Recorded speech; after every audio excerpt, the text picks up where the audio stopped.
This podcast is entitled Ensuring Compliance and has been prepared for the LDSC by APMG International. My name is Andy Taylor and I am the lead cybersecurity assessor for APMG, which is an international certification body.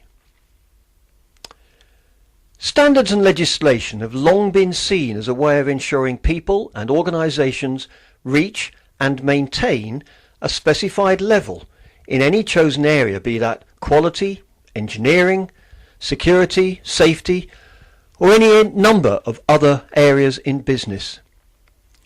There are far too many standards available in cybersecurity to list here, but each has its own role in the marketplace and each does achieve an appropriate level of cybersecurity in the relevant and specified place. The ones perhaps most commonly seen in the UK are ISO 27001, PCI DSS for card payments, and Cyber Essentials for the general business community, but there are many others, some for the more specialised industries, for example. There are also plenty of guidance or framework documents, such as the UK government's 10 Steps to Cybersecurity, which is aimed at larger organisations. These frameworks provide a useful way of ensuring there is a good level of cybersecurity in place without the hassle of an independent audit, although that in itself clearly carries risks. Last and by no means least, there is also legislation.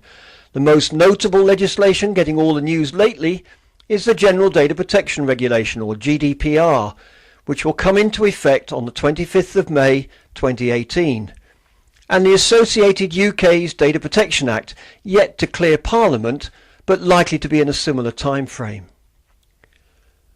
One major risk with compliance with guidance, and to some degree legislation, is that it may be that the IT department think they've done all the right things and tell the bosses all is well, whereas an independent audit might find some of the controls not well implemented, leaving risks or vulnerabilities to be exploited.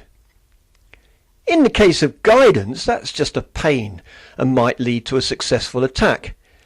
In the case of legislation, and the GDPR in particular, not doing the right things could lead to huge penalties, which any sane organisation would want to avoid like the plague.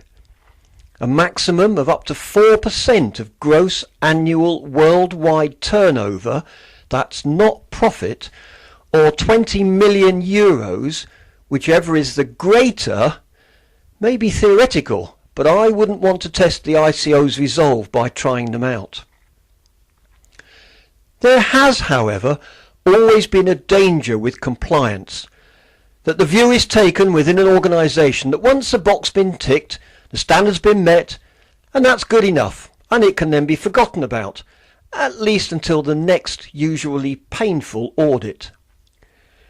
The auditors are, to some degree, at fault in part, because they too are often happy to accept the situation where the requirement has been met, without asking for further evidence of how well the requirement is working in the workplace. This can lead to a feeling of doing it because the standard says so, rather than because it's good practice for the organisation, for the business, or indeed for the individual. In the 1980s, there was a much stronger badge collecting culture than perhaps there is today. In those bad old days, the badge was all that was wanted, and so, provided the auditor could be convinced by hook or by crook that the requirement was met, then all was well and the badge was proudly displayed. This led to some strange certifications. The company who had achieved ISO 9000, as it was then, for the purchase of one particular item, often referred to, probably apocryphally, as toilet rolls, and yet their main business was something entirely different.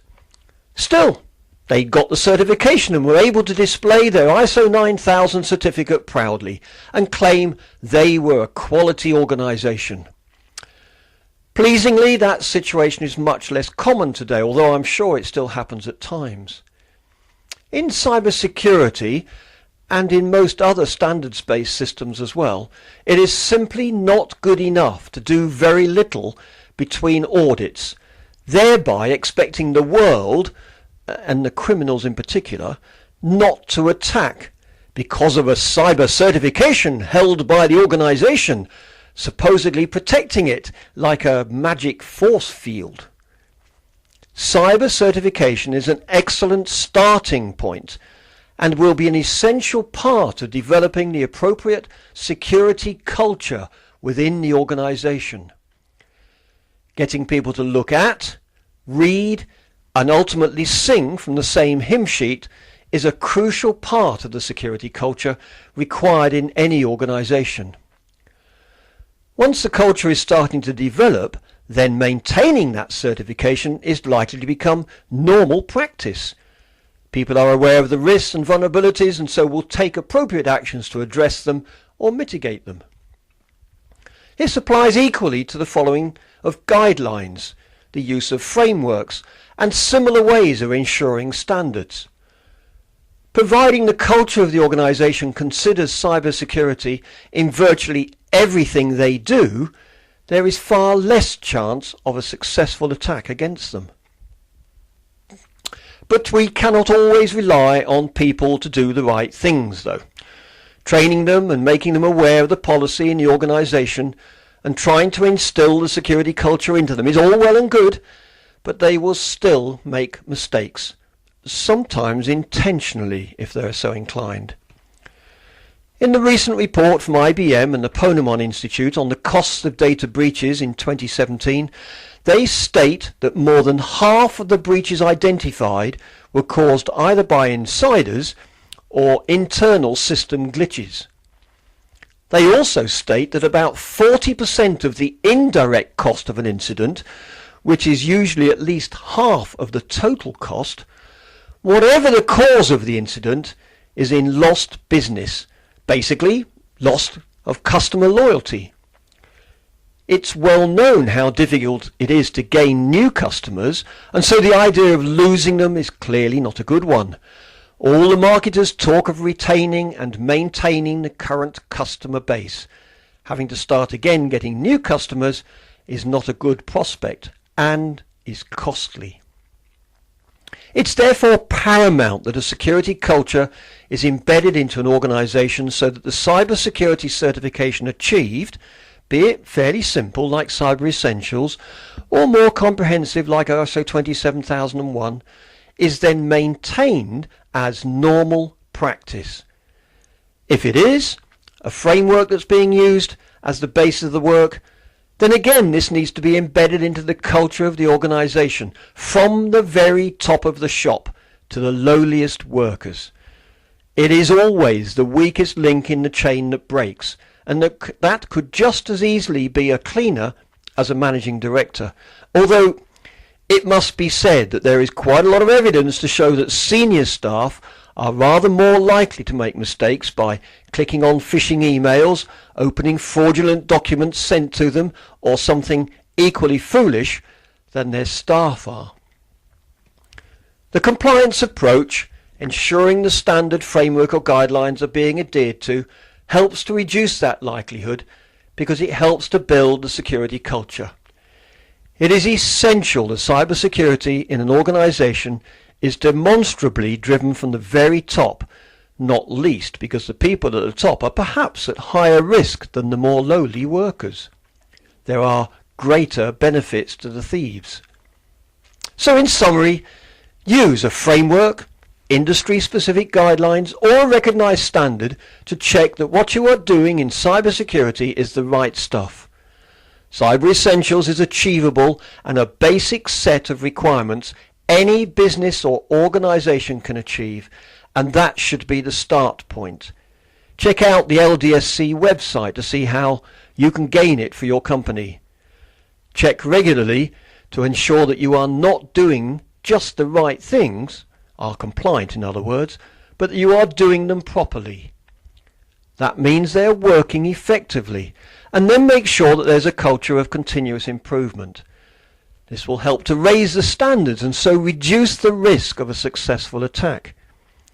Using an assessment of the maturity of the implementation of the security capabilities is an excellent way of checking, and this should be done using a tool or system that is well founded on real-world evidence and independent of personal bias or subjectivity. APMG can offer such a service using their Cyber Defence Capability Assessment Tool, or CDCAT, which was developed by DSTL and the Ministry of Defence. There's more on their website and on the LDSC website if you want to find out about it. I hope you found this podcast useful and interesting.